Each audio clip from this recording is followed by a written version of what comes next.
Alright, I think it's a good time to actually review these last couple of dubs, and of course I didn't review the last dub mainly because it wasn't really that much to talk about. Of course, there was something very huge that happened in that episode, being Shino being possessed by the dark chakra, and also Shino basically going after Boruto, Mitsuki, and Shikadai. So that was a very good episode, but it just wasn't a lot to talk about. But now we do have another episode, so we're going to talk about both of those episodes in this video right here. Now, first things first, I'm going to be talking about episode 6. Now, what happened in episode 6, I just told you guys, Shino got possessed by the dark chakra, but it was a very significant episode at the time. And now, if you guys don't know, at this time in the actual anime and also all throughout the fandom, a lot of people were questioning Shino. Like, everybody kept saying that Shino was constantly catching L's. Shino shouldn't be the one basically looking over the kids. And at the time, it was super fair, mainly because Shino didn't really show us anything that gave us any confidence in him. And this episode didn't really change that at all. To be honest, after this episode, a lot of people looked at Shino like he was extremely weak. If you guys think about it, throughout the last couple episodes where we got to see people being possessed by the dark chakra, of course we got to see Metal Lee, we got to see Denki, we got to see a lot of other people, but the characteristics throughout all those people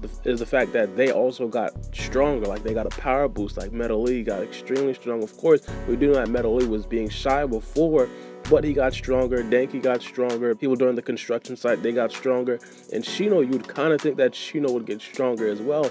And here it is, Shino struggling against 3 academy students. Now, don't get me wrong, they aren't regular academy students. We do know that Mitsuki is extremely strong, but it's still like, yo, Shino's supposed to be a Jonin, not only any regular Jonin, he's supposed to be one of the strongest Jonin in the village, and that's just not what we're seeing. So after this episode, you know, a lot of people were just kind of thinking, hey, Shino's just not the right guy for the job. But I guess we just had to live with it. Now, throughout these episodes, there was an underlying thing, and it's the fact that the writers wanted the audience to think that Mitsuki was behind the dark chakra. And I feel like a lot of people got that sense in this episode. One of the telltale signs in episode 6 was the fact that Mitsuki was not being chased by Shino. Of course, you do understand that Shino knew about Mitsuki, and Shino also wanted to take down Mitsuki, but he wasn't really actively going after Mitsuki like he was going after Boruto and Shikadai. For example, there was multiple times in the episode where Mitsuki was just sitting back. He was just sitting on trees and watching Shino chasing Boruto and Shikadai around, and it looked like Shino had no reaction to Mitsuki not being with the original 2 until the actual end of the episode where they did create that plan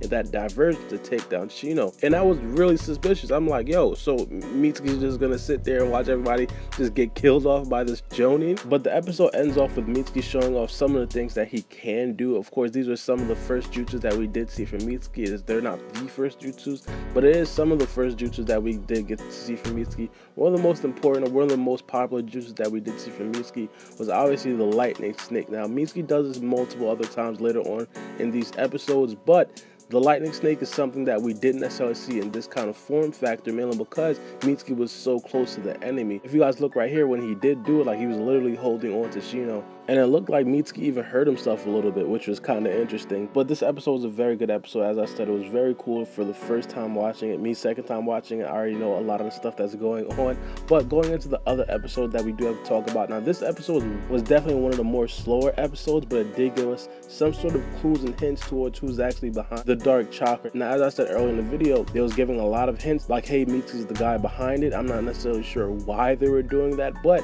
there's also that other possibility of Mitsuki just trying to figure Boruto out. We all know that Mitsuki's on a mission to find out who his quote-unquote son is, and of course, Boruto being one of the main possibilities, Mitsuki is trying to analyze Boruto. But this episode featured Maguire, and of course, Chocho was featured in this episode as well. Whenever Chocho is featured in an episode, you already know it's going to end up being somewhat funny, so Chocho did do her best in this episode. Chocho thought that she was the one being stalked, but it turned out to be the class rep, and in this episode, it seemed like Boruto was getting a little bit jealous, mainly because someone was trying to go after his girl. If you guys are English dub only, throughout the Boruto fandom, it's always ongoing debate of who Boruto is going to end up marrying. It's either Sarada or it's either Sumire, or hey, it could possibly be someone else. Some people even think it's going to be Chocho. But two of the main ones is Sumire and Sarada. In this episode, we got to see some sort of Boruto and Sumire connection, but it wasn't necessarily as blatant as we'd like it to see. But as soon as Boruto figured out, like, hey, Maguire likes Sumire, and he was going to actually tell Sumire that he liked her, it seemed like Boruto was a little bit jealous. Maguire's ability to actually turn invisible is extremely interesting, and I really don't know why he's not in a lot of the episodes that we see now in the sub. It would be a very good addition. I'm not completely sure if that's a Kekkei Genkai or if it's just a flat out ninjutsu, but that ninjutsu is something very overpowered, and it could possibly be used in some very important scenes in Boruto. But let me know what you guys think about these episodes in the comment section below. Did you like them? What are your thoughts about Shino? Because as I said, this episode, in my opinion, didn't help Shino at all. We still think that Shino is extremely weak.